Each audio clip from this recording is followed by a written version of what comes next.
এই পরীক্ষায় পাস করছো, ছোট্ট একটা পরীক্ষা নিলাম, এর জন্য তোমার আমি ছোট্ট ভাইয়ের পক্ষ থেকে ছোট্ট একটা গিফট দিলি। ধরো এটা রাখো তুমি।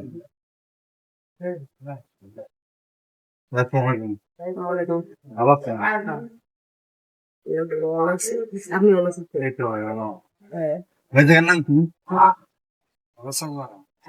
ভাই ছোট্ট একটা বিপদে পড়তে হয়। এগুলোর নাম মানে আর এই জায়গায় আপনার বাড়ি থেকে মানি ব্যাগ রাখা আছে। আমি তো কিছু টাকা দিয়ে হেল্প করা যাবে, আমি সামনে বাজার যাবো, মানি ব্যাগে টাকা নেবো, টাকা মানি ব্যাগ রাখা অবশ্যই দিয়ে দেবো ভাই। টাকা আছে আপনার কাছে? 20 টাকা হলে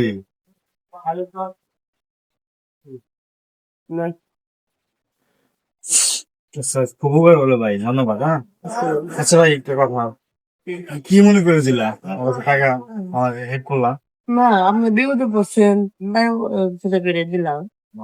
একটা সাহায্য করা ভালো তো। বলতে পারো ভালো না ভাই, কি করবেন? হ্যাঁ, কি করুন, বাড়িতে কাজ বাজ করিস। বাড়িতে কাজ টাজ করো, পড়ালেখা করো না? না, পড়ালেখা করো না, তুমি বাড়িতে কাজ করো। যে টাকা দিলা তুই বাড়িতে কি বলবো, যদি কয় যে টাকা হিসাব নেই তাহলে কি বলবো? মামা একজন বিপদে পড়ছে, তাহলে টাকাটা দিস মানে কিছু বলবো না, বলবো না। না। একটু আর ভালো আমার মানুষ আসি ভাই। হ্যাঁ এই ভাই, দাঁড়ান।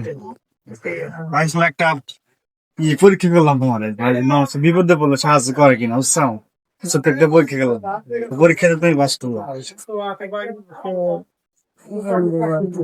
আপনি বিপদে পড়ছেন, আমি দিছি, স্বাভাবিক। বিপদে তোমার খানে দিলাম, তাই তো? হ্যাঁ, আচ্ছা, ঠিক আছে। আমি ভাই আমার কিছু গিফট করি, রাখে দিব।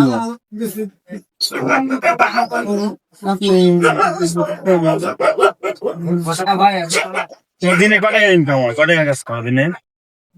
500 টাকা। অনেক দিন ইনকাম তোমার দিতে চাচ্ছি, দিতে পারো না?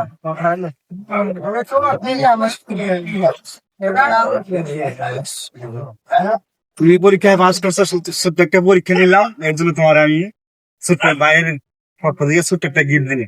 ধরো এটা রাখো। ঠিক আছে, খুশি আছো? কেমন লাগতেছে? একদিন ইনকাম পেয়ে গেলাম, 20 টাকা সাহায্য করে। কখনো ভাবছিলাম যে 20 টাকা সাহায্য করে কাউরে 500 টাকা পাওয়া যাবে, লাইক ইনকাম পাওয়া যাবে? কেমন লাগতেছে? ভালো লাগতেছে? এই টাকা দেখে ঘুরবা বাড়িতে যাবো, বাড়িতে কে কে আছে? মা আছে, বাবা আছে, তার আছে। তো বাড়িতে তোমার জানুন সেটাই খোঁজ করা, ভালো দেখো ভাইয়া। আচ্ছা, শোনো